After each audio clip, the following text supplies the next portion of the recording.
शेतकरी मित्रांनो आज 1 ऑगस्टपासून ई पीक पाहणी सुरू झाले आहे। तर शेतकरी मित्रांनो ई पीक पाहणी कशी करायची ते आपण माहिती घेणार आहोत। सर्वात पहिला आपल्याला ई पीक पाहणीचं ॲप डाउनलोड करावं लागणार आहे। डाउनलोड केलं नसेल तर अगोदर डाउनलोड करून घ्या। वर्जन 3.0.1 DCS हे नवीन आलेले ॲप आहे।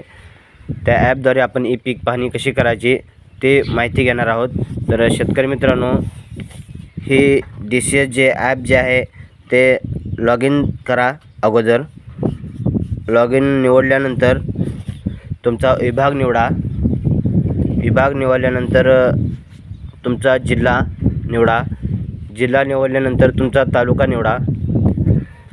तालुका निवडल्यानंतर तुमचा गाव निवडल्यानंतर तुम्हाला ई पीक पाहणी करायची। पुढे या बटनावर क्लिक करा। त्यानंतर अगोदर तुम्हाला दाखवले जाईल तुमचा खाते क्रमांक निवडा, गट क्रमांक निवडा। त्यानंतर हंगाम निवडायचा आहे। हंगाम निवडल्यानंतर पिकाचा वर्ग कोणता आहे तो निवडा। त्यानंतर तुमचे क्षेत्र किती आहे ते निवडायचं आहे। तर तुमचे पुढे विचारलं आहे हंगाम कोणता आहे। त्यानंतर पेरणीसाठी क्षेत्र किती उपलब्ध आहे आणि तुमच्या पीक कोणतं आहे, निर्भेळ पीक आहे मिश्र पीक आहे हे निवडा अगोदर। जर सोयाबीन असेल तर निर्भेळ निवडा। तर त्यानंतर पीक कोणतं आहे हे विचारलं आहे। तर आपलं पीक आहे सोयाबीन। त्यानंतर तुमचे क्षेत्र किती आहे पेरणी झालेलं, संपूर्ण असेल तर संपूर्ण, अगर क्षेत्र असेल तर क्षेत्र निवडा। त्यानंतर तुमच्या शेतामध्ये काय विहीर आहे, तलाव आहे, सरकारी जलाशय आहे काय आहे हे निवडा। त्यानंतर सिंचन पद्धती कोणता आहे, प्रवाही, तुषार, ठिबक।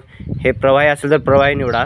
त्यानंतर तुमच्या लागवडीचा दिनांक जूनमध्ये झाला असेल तर 20 तारीख, तर जून 15 झाले असेल 15 हे निवडू शकता। आणि पुढे या बटनावर क्लिक केल्यानंतर तुम्हाला दाखवले जाईल की तुमच्या पिकाचा फोटो घ्या। तर आपण आता शेताच्या लांब आहे तर तिथं दाखवत आहे की 1149.41 मीटरवर तुम्ही दूर आहात तर तुमची ई पीक पाहणी होणार नाही। कृपया मध्यंतरी जाऊन फोटो घ्या हे दाखवले जात आहे। आणि इथे 2 फोटो घ्यायचे आहेत आपल्याला। आपल्या शेतामध्ये मध्यंतरी जाऊनच हे फोटो काढले तरच आपले ई पीक पाहणी सक्सेस होणार आहे, नाहीतर सक्सेस होणार नाही। तरी आपण एक वेळेस ट्राय घेऊ फोटो काढण्यासाठी आणि सुरुवात करूयात। 1100 मीटरवर दाखवत आहे। थोडं पुढे गेल्यानंतर तर आपण फोटो घेत आहोत। फोटो घेतलेला आहे।